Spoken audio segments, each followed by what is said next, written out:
মানছিনা মানবো না।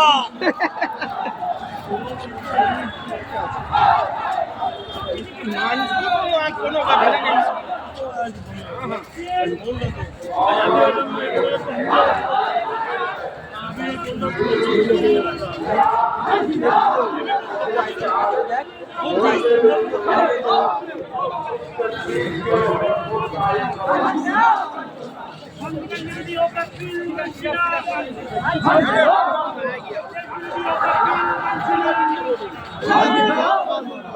আকবর আকবর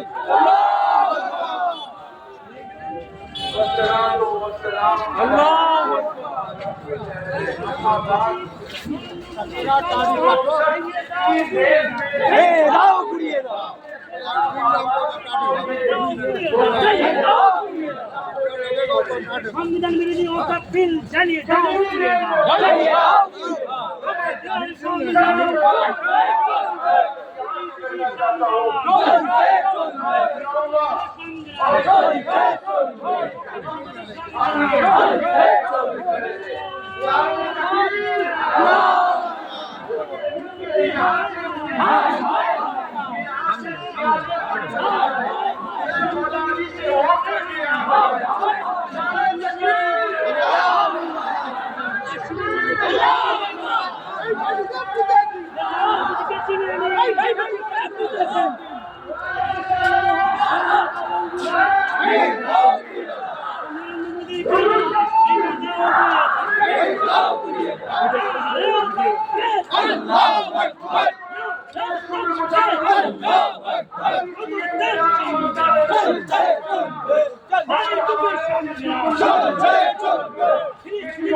क्या देखा जा रहा है कि जब हमारे हिंदू भाई हमेशा मस्जिद के सामने से गुजरते थे तो एहतराम से सबको झुकाते थे, दरगाहों से गुजरते थे तो एहतराम से सबको झुकाते थे। लेकिन अफसोस कुछ सो कौन हिंदू मस्जिदों के सामने से गुजरते हैं तो गाली देते। ये हमारा हिंदुस्तान नहीं है, ये हमारा हिंदुस्तान नहीं है। और जल्द से जल्द सब इस एक्ट के खिलाफ खड़े हो। क्यों? आज मुसलमानों की बारी आई है, कल क्रिश्चियंस की बारी आएगी और परसों सिख भाइयों की बारी आएगी। इनको लूटने के लिए कुछ नहीं मिला है तो ये लैंड ब्रोकर बन गए हैं हमारे लिए।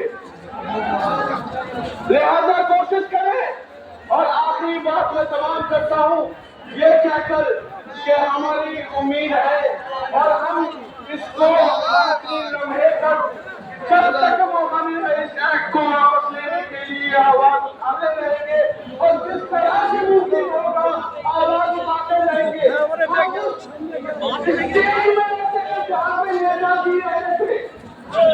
और ये दादी ये कहा था कि तू हमें खून दो, हम तुम्हें आजादी देंगे। अगर हमें इस बात की भी मौका मिलेगा तो हम खून देने के लिए भी आजाद हैं। शुक्रिया।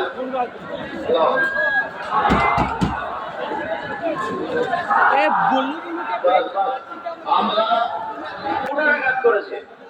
প্রথমত আমরা বলে দিতে পারি যে আমাদের এখানটাতে বর্তমানে যে কোনো ট্রাস্ট অর্থাৎ মাদ্রাসা বলুন, সোসাইটি বলুন, আমাদের যতগুলো মাদ্রাসা দেখবেন কোনো না কোনো সোসাইটি বা ট্রাস্টের মাধ্যমে গঠিত হয়েছে।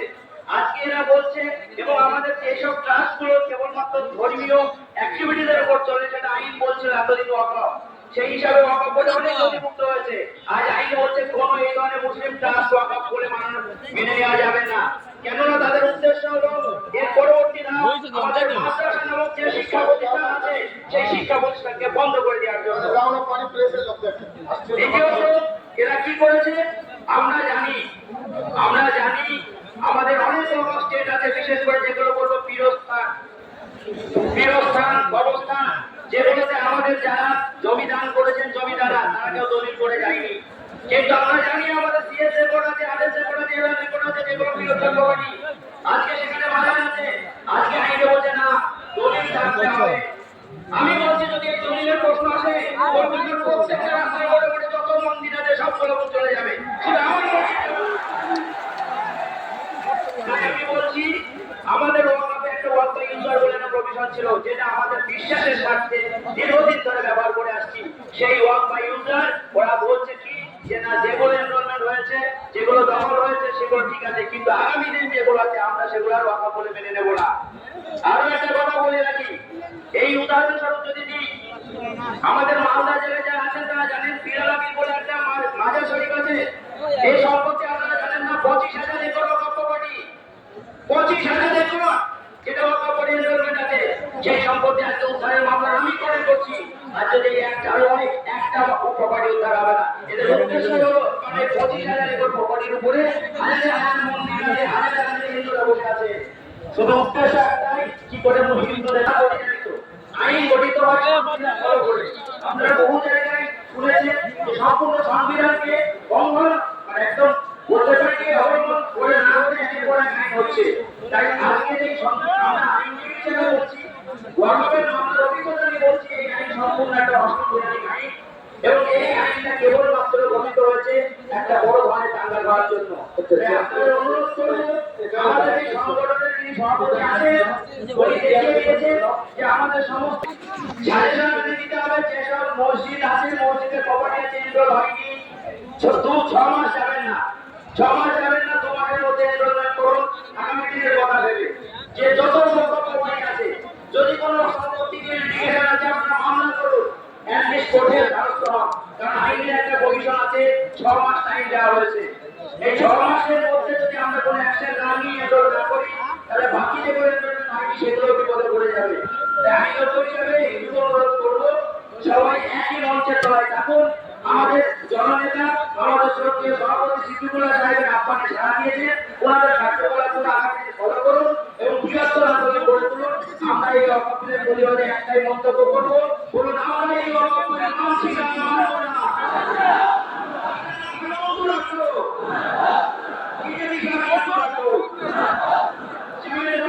জিন্দাবাদ।